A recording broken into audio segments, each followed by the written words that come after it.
hello लोगोफोर good morning आंनि गोदान मोनसे भिडिअ नोंथांमोननो फिन खेबसेबाव बरायनानै लाग्रोनाय जाबाय ओमफ्राय आसा खालामो नोंथांमोनहा गासिबो मोजाङैनो दं ओमफ्राय आंबो मोजाङैनो दं नै ओमफ्राय आं फुंजानि दिनै ब्लग स्टार्ट खालामबाय लोगोफोर नोंथांमोनहा नायनो इन्टारेस्टेड दंबा भिडिअखौ जोबजासिम नायलां आरो ओमफ्राय जेब्लायबो सापर्ट होबानो जाबाय ओमफ्राय दिनै आङो बे फाग्ला बाबा अपोजिट साइडआव दङ मोनसे टाइकान्ड माबा आरोखि ना सेन्टार प्रेक्टिस सेन्टार तो आं बाहाय दंफैयो जोंनि बिनानावाबो बेयावनो प्रेक्टिस खालामोमोन बे क्लाबावहायनो ओमफ्राय दा नोंथांमोनहा सोरबाफोर टाइकान्ड गेमखौ नायनो इन्टारेस्टेड दङबा आंनि भिडिअखौ नायनानै थाबैनो कमेन्ट सेक्सनाव कमेन्ट हर आरोखि जेनेबा जोङो भिडिअखौ नायनो इन्टारेस्टेड होमबानो आङो नोंथांमोननि थाखाय ब्लग्स लानानै फैगोन ओमफ्राय बाहाय दङ दा माने जोंनि आसाम स्पिकार बिस्वजित दैमारि सार ओमफ्राय लरेन इस्लारि सार ओमफ्राय बिदिनो गोबां आलासिफोर दं आरो माखासेफोरनि नामखौथ' आं मोनजोबासै ओमफ्राय आलासि सिनायथि होनायाव आङो लेट जाबाय तो नोंथांमोनहा मा होनो भिडिअखौ नायनो इन्टारेस्टेड दंबा अन्नानै थाबैनो कमेन्ट सेक्सनाव कमेन्ट हरदो ओमफ्राय नोंथांमोननि कमेन्टखौ आङो नेनानै थागोन ओमफ्राय नोंथांमोननि कमेन्ट मोनबासो आङो ब्लगखौ स्टार्ट खालामगोन आरो गेमखौहाय दा आङो नोंथांमोननो बेखिनिखौनो होनानै दिनैनि ब्लग्सखौहाय दोनथ'नोसै ओमफ्राय नोंथांमोननो ससे क्लिक खालामनानै होनोसै माबायदि ओपनिं खालामखो ओमफ्राय जोंना बिस्वजित दैमारि सारा मा बुंलांखो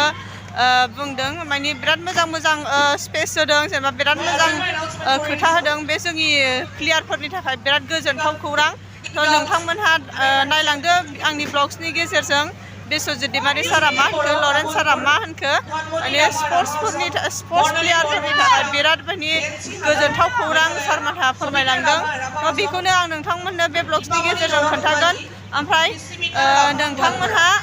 टाइकान्ड खेलाखौ नायनो इन्टारेस्टेड दंबा बा नायनो गोसो दंबा कमेन्टआव खोन्थाहरदो जोङो टाइकान्ड खेलाखौ नायनो गोसो दङ होननानै होमबानो आं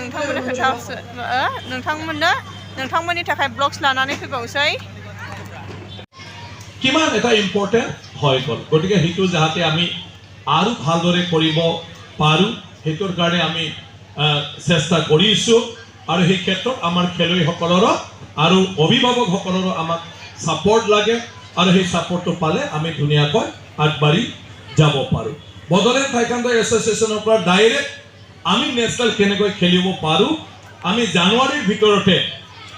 কেন্দ্ৰীয় মন্ত্ৰী আৰু আমাৰ টাইকাণ্ড ফেডাৰেশ্যন অফ ইণ্ডিয়াৰ লগত আমি কথা পাতিবলৈ গৈ আছো যে ডাইৰেক্ট নেশ্যনেল পাৰ্টিচিপেট কৰিব পাব লাগে তেতিয়া আমি অসম হিচাপে যাওঁতে বদলেণ্ড টাইকাণ্ড এছ'চিয়েশ্যনৰ ভিতৰত থকা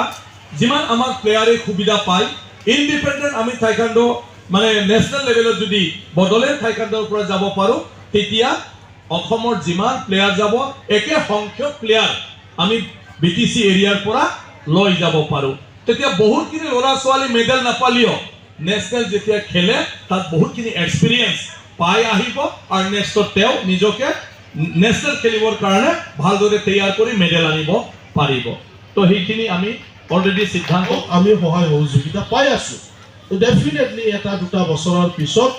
এইটো আমাৰ কোকৰাঝাৰটো হসাহসকৈ স্পৰ্টছৰ এটা হাব হ'বলৈ গৈ আছে বা আমি কৰিব লাগিব যিমান স্পৰ্টছ অৰ্গেনাইজাৰসকল আছে এইটো ফুটবল কক এইটো টাইকোৱাণ্ডো কক যিমান আছে সকলো ইভেণ্টত যাতে আমি সমানে কোকৰাঝাৰটো আগবঢ়াই লৈ যাব পাৰোঁ তাৰ কাৰণে আমি কাম কৰিব লাগিব আজি মই এই ভিতৰত সকলো সন্মানীয়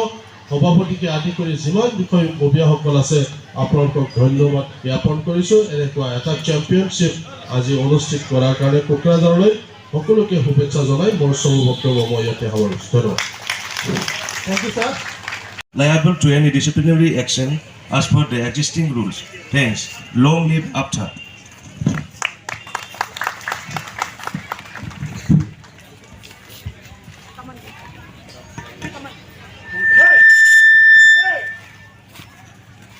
बहुत बहुत धन्यवाद থাকিল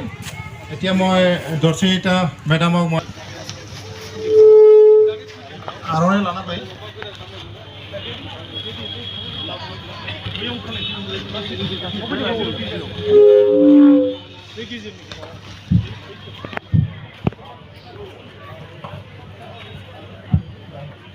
आर'नाइ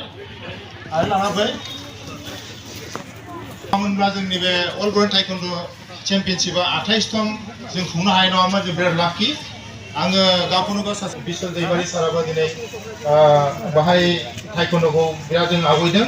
आवगायनायाव हाबा मावदों लोगोसे जोंनि मार्चिं लेफ्ट सारा जोंनि 6 जन ब्लेक बेल्ट इन्टारनेशनेल रेफारि बिथां नङामोनब्ला दिनै जों बे बन्सआव फंनैसो बुंनो खाबु मोननाय नङामोन बेनि थाखाय जोङो सारखौ दिनैनि बे गोथार खेलखौ बेखेवनो थाखाय आङो बिनि आखाइजोंनो गुरै खावलायगोन आज मैं अनुरोध करना चाहता हूँ कि आज का जो 20th थ्योरी की 9th कौन सी all world taekwondo championship opening bout करने के लिए मैं सर को अनुरोध कर रहा हूँ प्लीज सर आप ओपनिंग कीजिए सर प्लीज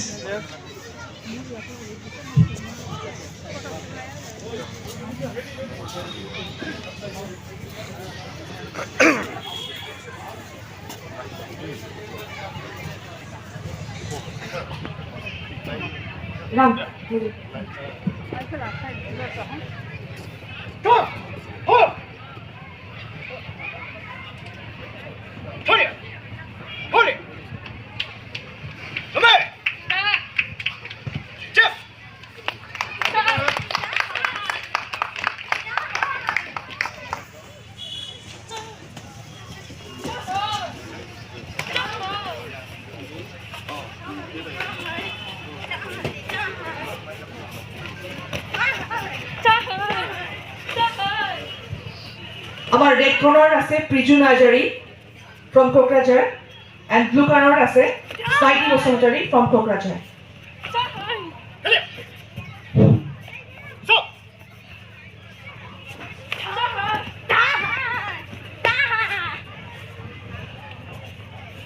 थैंक यू सर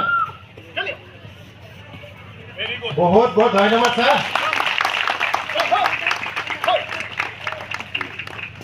बहुत बहुत धन्यवाद थैंक यू सर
এয়া আমাৰ ডান্স পাৰফৰ্ম কৰিব লৈছে সিকলি সিকলা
हा